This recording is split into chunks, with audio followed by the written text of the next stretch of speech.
What if the man who influenced your life the most had a completely different view of human behavior?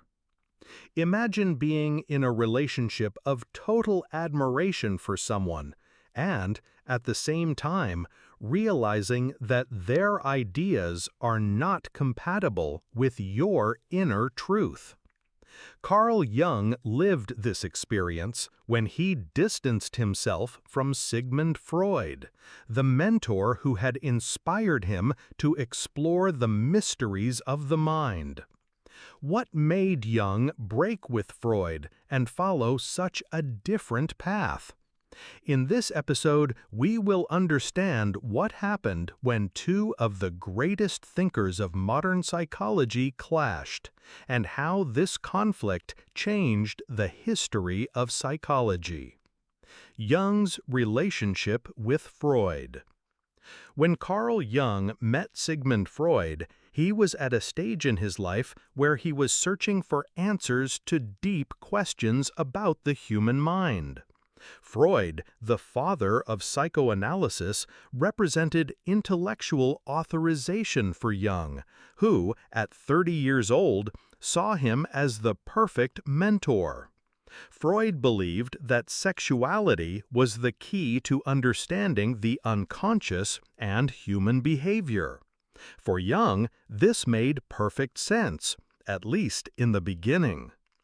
The relationship between Jung and Freud, initially strong and marked by great intellectual respect, soon took a more tense direction when Jung began to realize that Freud's theories were limited.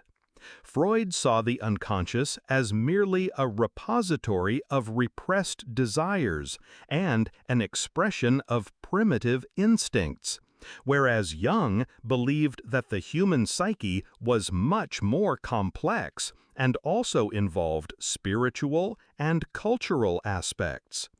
Jung was convinced that he could not accept this narrow view of the unconscious, which reduced the human mind to instinct and sexuality alone. To him, matters of the spirit, cultural heritage, and archetypes had much more to offer. The human psyche is not made up solely of repressed sexual impulses, he thought. There were other forces that needed to be explored. The clash of ideas. The break between Freud and Jung. The conflict between the two men started to become more evident from 1911, when Jung began to distance himself from Freudian ideas. However, the most decisive moment came in 1912, when Jung published his book, The Psychology of the Unconscious. In it, he began to present ideas that directly conflicted with Freud's, such as the concept of the collective unconscious and archetypes. For Freud, the human psyche was driven by a constant battle against sexual impulses. Jung believed that the human mind was much more complex, and that there were universal layers of the psyche, deeply connected to our collective legacy, which were expressed symbolically in myths and religions. This divergence was not just a theoretical issue, it became something personal and emotional. Jung began to distance himself not only from Freud's theoretical field, but also from his personal beliefs. The mentor, then, began to be seen as someone imposing a one-sided view of the world and the human psyche. The emotional break was inevitable, and Jung decided to take a bold step. He broke with Freud and began his own journey in the field of analytical psychology. Jung's independent journey. Creating analytical psychology. As he distanced himself from Freud, Jung was at a crossroads. He knew he needed to explore a new approach, one that was more comprehensive and that respected the spiritual and cultural dimensions of the human psyche. Jung believed that the unconscious was not merely a place where impulses were repressed, but rather a dynamic and collective reservoir of images and symbols that shape our behavior.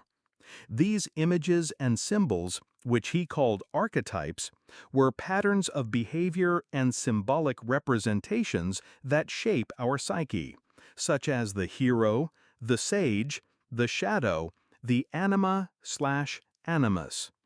These archetypes are not individualized, but are common to all people, representing universal aspects of the human experience.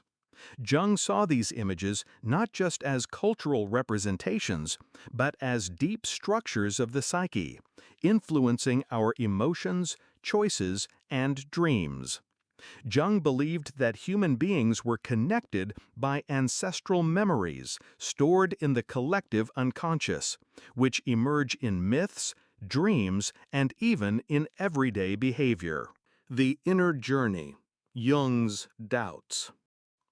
However, the conflict with Freud was not just an issue of ideas. It was also an internal challenge for Jung, who found himself torn between his deep admiration for Freud and his desire to follow his own intellectual path. The separation was painful, and Jung felt lonely and uncertain about the impact of his ideas. Personal doubt was a constant aspect of his life. He knew that breaking with Freud would be a risky decision. Freud was considered the great master of psychoanalysis, and his ideas were widely accepted in the academic world. What Jung was proposing was not just a new view of the unconscious, but a complete revolution in the way the human psyche was understood. In moments of internal doubt, Jung questioned whether he was truly ready to challenge a giant like Freud. He knew that his ideas would be controversial and could lead him to be marginalized. The break was not easy, but Jung, deep down, knew that he was on a solitary journey, seeking deeper answers about the nature of the human psyche.